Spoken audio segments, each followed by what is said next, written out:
ಸ್ಫೋಟಿಸುವ ಘಟ್ಟಕ್ಕೆ, climax ಘಟ್ಟಕ್ಕೆ ಹೋಗಿದ್ದಂತಹ Congress ವಿದ್ಯಮಾನ ಠುಸ್ ಆಗಿದೆ. ನಾಯಕತ್ವ ಬದಲಾವಣೆ ಕುರಿತಂತೆ ತೀರ್ಮಾನ ಕೈಗೊಳ್ಳುವಲ್ಲಿ ಕಾಂಗ್ರೆಸ್ ಹೈಕಮಾಂಡ್ಗೆನೇ ಗೊಂದಲ ಉಂಟಾಗಿದ್ದು, ಇದರ ಬಗ್ಗೆ ನಿರ್ದಿಷ್ಟ ಅಭಿಪ್ರಾಯಕ್ಕೆ ಬರುವಲ್ಲಿ ಹೈಕಮಾಂಡ್ ವಿಫಲ ಆಗಿದೆ. ಹಾಗೆಯೇ ಸಂಪುಟಕ್ಕೆ ಸರ್ಜರಿ ಮಾಡೋದಕ್ಕೆ ಸಿದ್ದರಾಮಯ್ಯನವರಿಗೆ ಅನುಮತಿ ಕೊಡುವ ವಿಚಾರದಲ್ಲೂ ಕೂಡ ಕಾಂಗ್ರೆಸ್ ಹೈಕಮಾಂಡ್ ಯಾವುದೇ ನಿರ್ದಿಷ್ಟ ತೀರ್ಮಾನವನ್ನ ಸದ್ಯಕ್ಕೆ ತೆಗೆದುಕೊಳ್ಳೋದಕ್ಕೆ ಆಗಿಲ್ಲ. ದೆಹಲಿಯಲ್ಲಿ ಇಡೀ ದಿನ ನಡೆದಂತಹ ಮ್ಯಾರಥಾನ್ ಮೀಟಿಂಗ್ನಲ್ಲಿ ರಾಹುಲ್ ಗಾಂಧಿ ಮತ್ತು ಸಿದ್ದರಾಮಯ್ಯನವರ ನಡುವೆ ಮಹತ್ವದ 1-to-1 ಮೀಟಿಂಗ್ ನಡೆದು ಕೆಲವು ರಹಸ್ಯ ವಿಚಾರಗಳನ್ನು ಚರ್ಚಿಸಲಾಯಿತು ಅನ್ನೋದಷ್ಟೇ ಮುಖ್ಯವಾಗಿರೋದ್ರಿಂದ ಆ ರಹಸ್ಯ ವಿಚಾರದಲ್ಲಿ ಸಿದ್ದರಾಮಯ್ಯನವರಿಗೆ ರಾಹುಲ್ ಗಾಂಧಿ ರವಾನೆ ಮಾಡಿದ ಸಂಗತಿಗಳೇನು ಅನ್ನೋದೇ ಮುಖ್ಯ ಆಗಿರೋದ್ರಿಂದ ಉಳಿದದ್ದೆಲ್ಲ ಇವತ್ತಿನ ಚರ್ಚೆಯಲ್ಲಿ ನಗಣ್ಯ. ಇಷ್ಟೆಲ್ಲ ಡೆವಲಪ್ಮೆಂಟ್ ಆಗಿದ್ರು ನಾಯಕತ್ವ ಬದಲಾವಣೆ ವಿಚಾರ ಚರ್ಚೆಗೆ ಬಂದಿಲ್ಲ. ಅದು ಊಹಾಪೋಹ ಅಂತ ಹೇಳ್ಬಿಟ್ಟು ಕಾಂಗ್ರೆಸ್ ಜನರಲ್ ಸೆಕ್ರೆಟರಿ ವೇಣುಗೋಪಾಲ್ ಅವರು ಸ್ಟೇಟ್ಮೆಂಟ್ ಮಾಡಿ ಜನರನ್ನ ಮೂರ್ಖರನ್ನಾಗಿ ಮಾಡೋದಕ್ಕೆ ಪ್ರಯತ್ನ ಪಟ್ಟಿದೆಯಲ್ಲ, ಅದು ಮತ್ತೊಂದು ವಿಶೇಷ. ಈ ಎಲ್ಲ ವಿಚಾರದ ಬಗ್ಗೆ ಇಂದಿನ ಮಾತು ಮಂಥನ ಸ್ನೇಹಿತರೆ.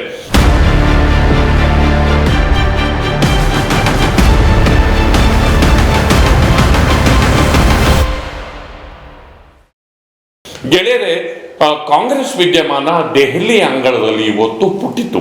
ಇವತ್ತು high command meeting change of leadership ಬಗ್ಗೆ ಅಥವಾ ಸಂಪುಟಕ್ಕೆ ಸರ್ಜರಿ ಮಾಡುವ ಬಗ್ಗೆ ಏನೆಲ್ಲ ಒಂದು ಡಿಸಿಷನ್ ಅನ್ನು ತಗೋಬಹುದು ಅನ್ನೋದು ಕರ್ನಾಟಕ ಕಾಂಗ್ರೆಸ್ಸಿನ ಮೇಲೆ, ಸರ್ಕಾರದ ಮೇಲೆ ಒಂದು ದೊಡ್ಡ ಪರಿಣಾಮ ಬೀರುವ ಸಾಧ್ಯತೆ ಇತ್ತು. ಬೆಳಿಗ್ಗೆ ಸಿಎಂ ತನ್ನ ಪ್ರಭಾವಿ ಬೆಂಬಲಿಗರ ಜೊತೆ ಒಂದು ಬ್ರೇಕ್ಫಾಸ್ಟ್ ಮೀಟಿಂಗ್ ನಡೆದ್ರು. ಹೈಕಮಾಂಡ್ ಜೊತೆ ಮಂಡಿಸಬೇಕಾದ ವಿಚಾರದ ಬಗ್ಗೆ ಸಲಹೆ ಸೂಚನೆಯನ್ನು ಪಡೆದ್ರು ಮತ್ತು ಕೆಲವು ವಿಚಾರದಲ್ಲಿ ಫರ್ಮ್ ಆಗಿ ಹೋದ್ರು. ಮತ್ತು ಅಲ್ಲಿ ಮಲ್ಲಿಕಾರ್ಜುನ ಖರ್ಗೆ ಅವರು, AICC ಅಧ್ಯಕ್ಷರು, ಹಾಗೆ ರಾಹುಲ್ ಗಾಂಧಿ ಅವರು, ಹಾಗೆಯೇ ವೇಣುಗೋಪಾಲ್ ಜನರಲ್ ಸೆಕ್ರೆಟರಿ ಸುರ್ಜೇವಾಲಾ ಇವರ ಜೊತೆಗೆ ಒಂದು ಪ್ರಾಥಮಿಕ ಚರ್ಚೆ ನಡೀತು. ಚರ್ಚೆಯ ಸಂದರ್ಭದಲ್ಲಿ ಮುಖ್ಯಮಂತ್ರಿಗಳು ಒಂದು ಕೆಟಗಾರಿಕಲ್ ಆಗಿ ಹೇಳಿದ್ದು, ಹೈಕಮಾಂಡ್ ಬಯಸಿದ್ರೆ ನಾನು ರಾಜೀನಾಮೆಯನ್ನು ಕೊಡೋದಕ್ಕೆ ಸಿದ್ಧ. ರಾಹುಲ್ ಗಾಂಧಿ ಅವರು ಹೇಳಿದ್ರೆ ನಾನು ಯಾವುದೇ ಕಾರಣಕ್ಕೂ ಕೂಡ ನಾನು ಅಧಿಕಾರದಲ್ಲಿ ಅಂಟ್ಕೊಂಡು ಕೂರೋದಿಲ್ಲ ಅನ್ನೋದನ್ನ ಕೆಟಗಾರಿಕಲ್ ಆಗಿ ಹೇಳಿದ್ರು. ಜೊತೆಗೆ ದಲಿತ ಮುಖ್ಯಮಂತ್ರಿ ವಿಚಾರವನ್ನ ಖಡಾಖಂಡಿತವಾಗಿ ಪ್ರಸ್ತಾಪ ಮಾಡಿದ್ರು. ಮತ್ತು ಇದನ್ನ ಪ್ರಸ್ತಾಪ ಮಾಡೋದ್ರ ಮೂಲಕ DK ಶಿವಕುಮಾರ್ ಅವರು ಮುಖ್ಯಮಂತ್ರಿ ಆಗೋದನ್ನ ಅವರು ಬಲವಾಗಿ ವಿರೋಧ ಮಾಡಿದ್ರು. ಇಲ್ಲಿ ಸಮಸ್ಯೆ ಬಂದಿದ್ದೇ ಇಲ್ಲಿ. ಇದಾದ ನಂತರ ರಾಹುಲ್ ಗಾಂಧಿ ಅವರ ಜೊತೆಗೆ 3/4 ಗಂಟೆಗಳ ಕಾಲ ಸಿಎಂ 1-to-1 ಮೀಟಿಂಗ್ ನಡೆಸಿದ್ದು ಇವತ್ತಿನ ವಿಶೇಷ. ಈ ಮೀಟಿಂಗಿನ ಸಂದರ್ಭದಲ್ಲಿ ಮುಖ್ಯಮಂತ್ರಿ ಸಿದ್ದರಾಮಯ್ಯ ಅವರನ್ನ ಮನವೊಲಿಸೋದಕ್ಕೆ ರಾಹುಲ್ ಗಾಂಧಿ ಪ್ರಯತ್ನ ಪಟ್ಟರು. ಯಾಕಾಗಿ ಮನವೊಲಿಸೋದಕ್ಕೆ ಅನ್ನೋದು ಕೂಡ ಇಲ್ಲಿ ಚರ್ಚಾರ್ಹ. ಅವರಿಗೆ ರಾಜ್ಯಸಭೆಗೆ ಕಳಿಸೋದಕ್ಕೆ ಒಂದು ಚರ್ಚೆ ಕೂಡ ನಡೀತು ಎನ್ನುವ ಮಾಹಿತಿ ಲಭ್ಯ ಇದೆ. ಜೊತೆಗೆ ಅವರ ಪುತ್ರನಿಗೆ ಬರುವ ಸಂಪುಟದಲ್ಲಿ ಎಲ್ಲ ಅವರಿಗೆ ಒಂದು ಗೌರವಯುತ ಸ್ಥಾನವನ್ನು ಕೂಡ ಕೊಡ್ತೀವಿ ಅನ್ನುವಂತಹ ಒಂದು ಆಫರ್ ಸಿದ್ದರಾಮಯ್ಯನವರಿಗೆ ಕೊಡಲಾಯಿತು ಅನ್ನುವ ಮಾಹಿತಿ ಇದೆ. ಇದರ ಜೊತೆಗೆ ಅವರ ಬೆಂಬಲಿಗರಿಗೂ ಕೂಡ ಸೂಕ್ತ ಸ್ಥಾನಮಾನದ ಭರವಸೆಯನ್ನು ಕೂಡ ಕೊಡಲಾಯಿತು ಎನ್ನುವಂತಹ ಮಾಹಿತಿ ಇದೆ. ಆದರೆ ಕಾಂಗ್ರೆಸ್ ಹೈಕಮಾಂಡ್ಗೆ ಮುಂದೇನು ಮಾಡಬೇಕು ಮತ್ತು ಈ ಪರಿಸ್ಥಿತಿಯನ್ನು ಹೇಗೆ ತಿಳಿ ಮಾಡಬೇಕು ಅನ್ನುವಂತಹ ಒಂದು ಖಚಿತತೆ ಇಲ್ಲದೇ ಇರೋದು ಒಟ್ಟು ಚರ್ಚೆಯಲ್ಲಿ ವ್ಯಕ್ತ ಆಗ್ತಿತ್ತು. ಯಾಕೆಂದ್ರೆ ಅಹಿಂದ ಮತ ಬ್ಯಾಂಕಿನ ಹಿನ್ನೆಲೆ ಇರುವ ಕಾಂಗ್ರೆಸ್ಸಿಗೆ ಹಿಂದುಳಿದ ವರ್ಗಗಳ ನಾಯಕ ಸಿದ್ದರಾಮಯ್ಯನವರನ್ನ ನಾವು ಬದಲಾವಣೆ ಮಾಡಿದರೆ ಅದು ಪಕ್ಷದ ಮೇಲೆ ಯಾವ ಪರಿಣಾಮ ಬೀರುತ್ತೆ, ಚುನಾವಣೆಯಲ್ಲಿ ಯಾವ ಪರಿಣಾಮ ಬೀರುತ್ತೆ ಅನ್ನೋದ್ರ ಬಗ್ಗೆ ಕಾಂಗ್ರೆಸ್ ನಾಯಕರಿಗೆ ಒಂದು ರೀತಿಯಲ್ಲಿ ಇವತ್ತಿಗೂ ಗೊಂದಲ ಇದೆ, ಈಗಲೂ ಗೊಂದಲ ಇದೆ. ಅದರಲ್ಲೂ ಪಶ್ಚಿಮ ಬಂಗಾಳ ಚುನಾವಣೆಯ ನಂತರ ಮತ್ತು ಕಾಂಗ್ರೆಸ್ ಎಲ್ಲ ಕಡೆ ಸೋಲ್ತಾ ಬರ್ತಿರೋದು, ಅವರ ಅಲೈನ್ಸ್ ಪಾರ್ಟಿಗಳು ನೆಲೆಯಿಂದ ಕಳ್ಕೊಂತಿರೋ ಭೀತಿಗೆ ಒಳಗಾಗಿರುವ ಹಿನ್ನೆಲೆಯಲ್ಲಿ ಇಲ್ಲಿ ದುಡುಕಿ ತೀರ್ಮಾನ ಕೈಗೊಳ್ಳುವುದು ಬೇಡ ಎನ್ನುವುದು ರಾಹುಲ್ ಗಾಂಧಿ ಅವರ ಒಂದು ಖಚಿತ ಅಭಿಪ್ರಾಯ. ಮತ್ತು ಬಲವಂತವಾಗಿ ಸಿದ್ದರಾಮಯ್ಯನವರನ್ನ ಅಧಿಕಾರದಿಂದ ಕೆಳಗಿಳಿಸಕ್ಕಂತೂ ರಾಹುಲ್ ಗಾಂಧಿ ಖಡಾಖಂಡಿತವಾಗಿ ಅವರು ಸಿದ್ಧರಿಲ್ಲ.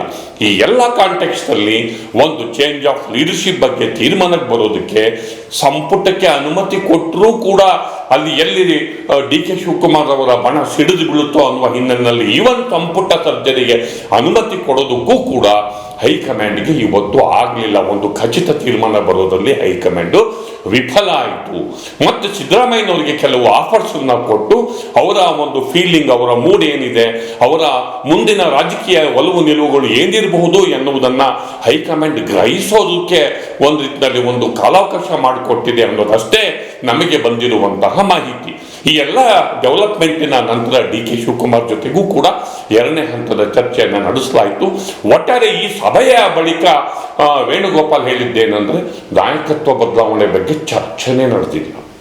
ನಾಯಕತ್ವದ ವಿಚಾರ ಡಿಸ್ಕಷನ್ಗೆ ಬಂದಿಲ್ಲ. ಬರೀ ರಾಜ್ಯಸಭೆ ವಿಧಾನ ಪರಿಷತ್ತು ಅಂತ ಈ ಒಂದು ಸ್ಟೇಟ್ಮೆಂಟ್ ಮಾಡಿ ಹಾಸ್ಯಾಸ್ಪದರಾದರು.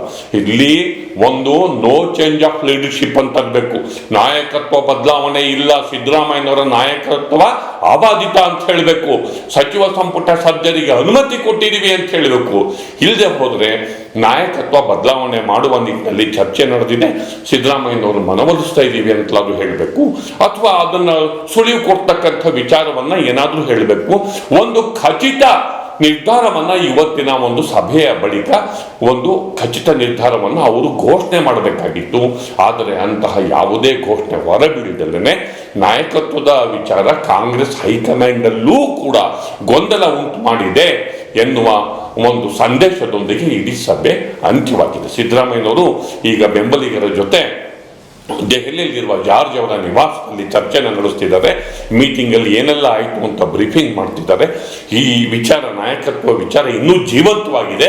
ಇನ್ನು ಯಾವ ರೀತಿಯಲ್ಲಿ ಬರುವ ದಿನಗಳಲ್ಲಿ ಇದು ತಿರುವನ್ನು ಪಡ್ಕೊಳ್ಳುತ್ತೆ ಮತ್ತು ಸದ್ಯಕ್ಕೆ ಸಿದ್ದರಾಮಯ್ಯನವರ ಕೈ ಮೇಲ್ಗೈ ಆಗಿದೆ ಅಂತ ಅನಿಸಿದ ಆದರೂ ಕೂಡ ಡಿ ಕೆ ಶಿವಕುಮಾರ್ ಅವರು ಮುಂದೇನು ಮಾಡ್ತಾರೆ ಎನ್ನುವ ಪ್ರಶ್ನೆಯ ಜೊತೆ ನನ್ನ ಮಾತನ್ನು ಮುಗಿಸ್ತಿದ್ದೇನೆ. ದಯವಿಟ್ಟು ದಿ ಪೋಸ್ಟ್ ನೋಡಿ, ಲೈಕ್ ಮಾಡಿ, ಶೇರ್ ಮಾಡಿ, ಸಬ್ಸ್ಕ್ರೈಬ್ ಮಾಡೋದಕ್ಕೆ ಮರಿಬೇಡಿ ಗೆಳೆಯರೆ. ನಮಸ್ಕಾರ.